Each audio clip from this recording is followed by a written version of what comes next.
What about when we're writing literary analysis papers? We want our students to do an essay that analyzes or focuses on some part of what they've been reading with us in class. What structures can help students write those essays? If you don't want to start with a question and an answer and turn that into an essay, what about some structures that just lend themselves to discussing some feature of the literature? Well, how about this? When we read something, we sort of get to know those people that we're reading about. If it's a fiction piece, we get to know the characters. If it's nonfiction, we get to know the real people. And so if we want students to do some character discussions, here are some really good beginning structures for talking about a character.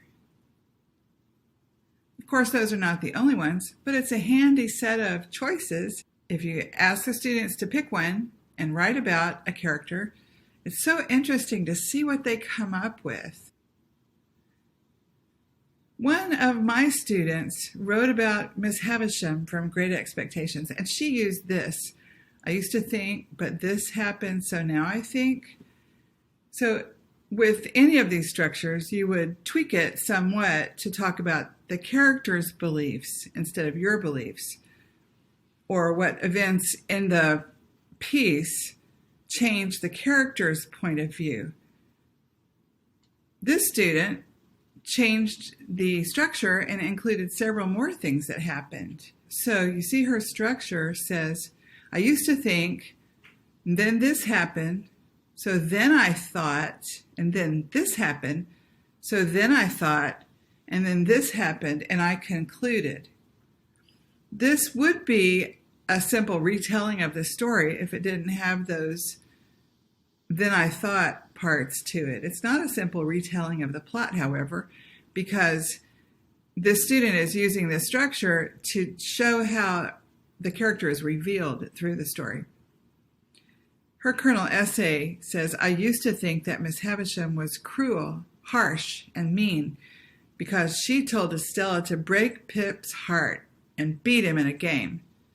And then she gave Pip money for his birthday, so I thought, oh, she's not only bad, but a tiny bit good. Then Pip confessed his love for Estella, and Miss Havisham was touched. So then I thought she had a heart. And then she realized what she had done wrong, and I concluded that she had a heart full of love, but it was broken. This is how that student, after she tried it out on a few readers and decided that she liked the way the kernel was flowing, she added details explaining her points from the story. Now she traces how her perception of Miss Havisham changed throughout the story. I think it's a wonderful essay. Sometimes when we read literature, it helps us make sense out of our lives. And so if you're asking students to think about themselves and how they reflect something that they read, here are some structures that are really useful for that.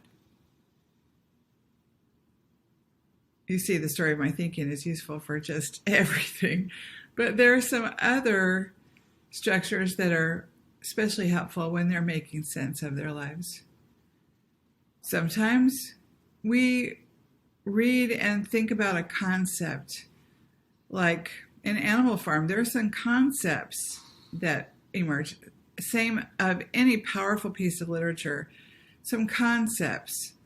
So here are some structures that are really helpful for explaining a concept as it's shown in a piece of literature or a piece of nonfiction. Sometimes we want students to focus on a plot or the storyline or how events change the story. So here are some wonderful structures for commenting about plot. Of course, I always start with the story of my thinking. Depending on what you focus on, that's useful for everything. And more lately, we've been asking students at every grade level to build an argument, to pose a claim and back it up, that claim, with some evidence So it doesn't have to be the 5-paragraph essay. It could be any number of different kinds of structures. Here are some that would be helpful for making an argument without turning to the bottom structure, which is the 5-paragraph essay. And sometimes we like to develop a life lesson, aka the theme, or we like to call those also truisms.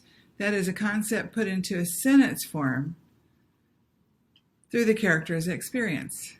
So here are some structures for analyzing a theme in literature. You may have one that you would like students to use, but if you can give them a choice and see what they write, it's so interesting.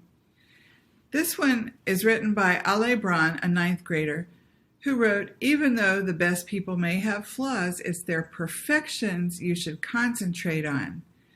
And he analyzed that by looking at several different things. He started with a book and went to a movie and then went into a good friend of his, a life experience from his personal experience, ending with something that makes him wonder. We also call this kind of essay the 11-minute essay. Wait a minute, you're thinking, the 11-minute essay? How does that come out in 11 minutes? I'm looking forward to showing you. Next.